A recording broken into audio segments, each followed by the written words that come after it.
This One's Wife, Markled. Hello, I'm H.G. Tudor.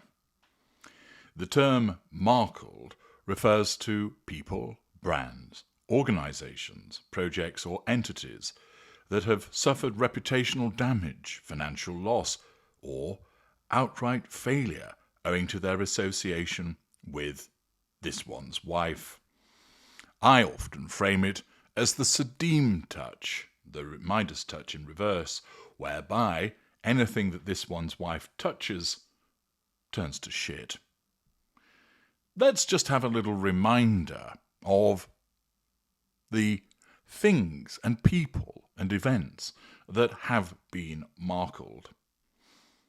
Thomas Markle, her father, cut off after paparazzi photos, accused of being used for PR, then abandoned. Samantha Markle, the half-sister, publicly feuded with and distanced after wedding. Thomas Markle Jr., similarly estranged post-wedding, family portrayed as toxic in her narrative. Ninaki Priddy, childhood best friend since age 2, ghosted after this one's wife's first wedding, later said she was dropped like a hot potato. All Ragland family members except Doria cut off. Only the mother maintained some form of tenuous contact. Gina Nelthorpe Cowan, former agent advisor, used and discarded once this one's wife started to climb higher. Lizzie Cundy, socialite acquaintance, asked to introduce her to British elites, later ghosted and publicly mocked. Uncle Mike Markle, diplomat uncle, helped with her Argentina study abroad. No further contact post-royalty. Ashley Hale, niece, excluded from wedding despite initial inclusion plans. Trevor Engelson, divorced pre-fame, accused of being FedExed a ring as final disengagement. Jessica Maroney, former BFF, defended her in racism scandal but was later distanced. Business reportedly suffered. Serena Williams, apparently close pre-wedding, association linked to backlash over her woke image post-Oprah. Priyanka Chopra attended wedding but later unfollowed on social media following rumoured fallout. George and Amal Clooney hosted post-wedding dinner, later distanced, with Amal reportedly avoiding joint events. Oprah Winfrey, naturally the bombshell 2021 interview. Critics say that her ratings dipped after being markled. Orlando Bloom and Katy Perry attended baby shower, later no public ties, with Perry's brand facing boycotts. Piers Morgan, early supporter turned critic after interview snub, career pivot amplified by fallout. Kerry Kennedy, activist, introduced her to elites, later distanced after human rights event backlash. Jamila Jamil, see parts Passim, actress, vocal supporter, unfollowed and then ghosted. Courtney Cox, brief friendship, no ongoing ties. Cox's projects facing unrelated but timed scrutiny. Billie Eilish, lunchbox endorsement flop, young fans turned off by this one's wife tie-in. John Travolta, Dance Video Association, his image was then tarnished. Sharon Osbourne, fired after defending this one's wife on television and then later criticising her. Drew Barrymore, she was an interview guest. Her show ratings dipped post-episode. Tyler Perry provided home post-Megxit, later distanced with his studio facing lawsuits. Her Jamaican wedding bridesmaid BFF attended the first wedding, completely ghosted thereafter. Reitmans, capsule collection sold out initially, but brand sales plummeted post-launch after this one's wife involved. Givenchy, wedding dress and outfits, the brand ended up being criticised for poor fit, leading to some image damage. Dior, rumoured endorsement, backed out amid backlash, sales dipped in the United Kingdom. Cartier, warned publicly, faced boycott calls after Oprah appearance. Elizabeth Arden, association via events, product lines then underperformed. Roland Mouret, designer, suits era favourite, career stalled after this one's wife's endorsements with collections panned. Panama hats, worn in Australia, trend failed, mocked online. Netflix, multi-million-dollar series, contract signed, thereafter massive subscriber defections. Spotify, cancelled after one season, called a failure, people cancelling subscriptions. Deal or No Deal, her appearance, contestants claim it cursed their luck. Lemonada, earlier episodes panned, low downloads as a consequence of involvement of this one's wife. Disney, voice work for Elephant Queen, the project was delayed and underperformed. As Ever, lifestyle brand, launched with hype, sales sinking after PR spend. American Riviera Orchard, gift boxes sent or grift boxes sent, never went anywhere, no sales whatsoever. United Nations Women's Programme, ambassador bid failed, event seen as tone deaf. Invictus Games, this one's wife becomes involved, revenue dipped post-Megxit, veterans blame distractions. Centre Barley, this one's wife involved, complete shit show with regard to charity. SmartWorks, patronage dropped, organisation faced scrutiny over celebrity overreach as a consequence of the involvement of this one's wife. World Vision Canada, she had an early ambassadorship, programme cuts occurred post-association with this one's wife. United Service Organisations, backlash over staged photos and in relation to her ridiculous dancing at Christmas. Mayhew Animal Charity, funding stalled following her involvement.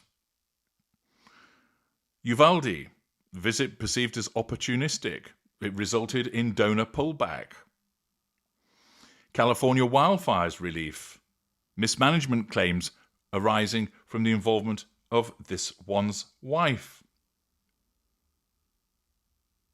Canada, a country even affected as a consequence of the Freedom Flight exit. Tourism and PR was hit from the residency drama of having the Sussexes stay there. Nigeria, diplomatic tensions increased as a consequence of cultural insensitivity backlash.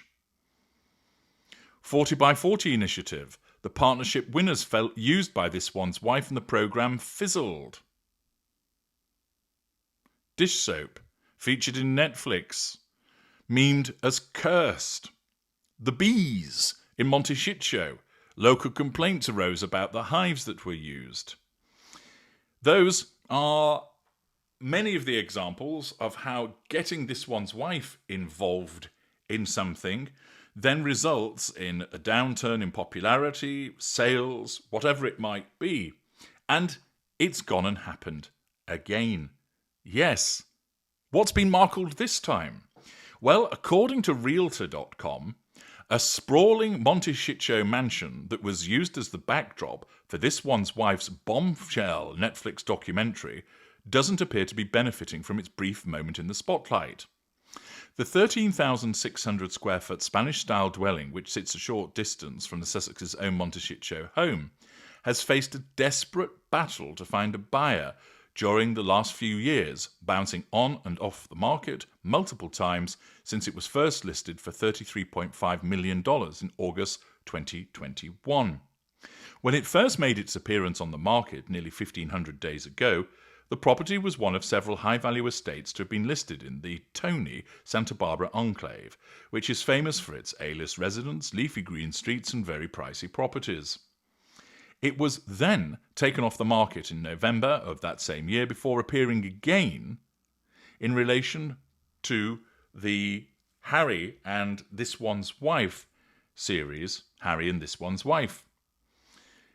Just days after that show debuted around the world, sparking a wave of intense media scrutiny, the home found itself thrust into the spotlight after it was identified as the location where Harry and This One's Wife had filmed their candid sit-down interviews for the 6-part series.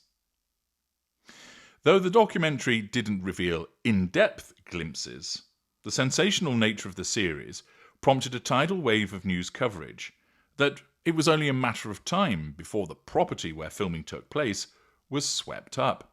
Spoiler, that's not actually Prince Harry and This One's Wife's house, read one headline about the property, as others pointed out that not only had the couple not used their own dwelling for the shoot, but the location they chose was actually on the market. Harry and this one's wife filmed their Netflix doc at this $33.5 million Montecito mansion. Now it can be yours, one publication stated. Harry and this one's wife did their Netflix show there, and I got bombarded by every newspaper in the world, the home's co-listing agent, Ryan Malmsten, explained to the San Francisco Gate. It was supposed to be hush-hush, and then the Daily Mail got wind of it, and it went ballistic. While that publicity certainly pulled in plenty of attention to the listing, when the furor died down, the 6-bedroom estate remained on the market, fading into the background. By May 2023, the property had been delisted, with the owners opting to keep it off the market for close to a year, before making another bid for a sale, having cut the price by $3.5 million. Since April 2024, the sprawling mansion has sat on the market for more than 500 days, with the realtor admitting, while it has come close to securing a buyer, the opportunities have always fallen through at the last minute. The home's struggle to sell defies an otherwise booming Montecito market. Accordingly, when it comes to this one's wife and Harry, their involvement, which provides huge amounts of publicity for a home, and it's even touted as you can own the home where it was filmed, has then resulted in this home not being sold, and it stayed on the market for years afterwards. Yep, another example of how the toxic reputation of this one's wife, whether in actuality or myth, I don't mean that her reputation is a myth. We all know that she is toxic. But what I mean is that even where there might not be a direct causal link, it's still entertaining to see that things that she's involved in appear to get cursed, that they suffer the Sadeem touch, that they end up Markled. And so with all of those examples that I provided you, there's another to the list. Allow your house to be used for filming. You're not then able to sell it because you've been associated with this one's wife, and that means you've been Markled. I'm H.G. Tudor. Thank you for listening.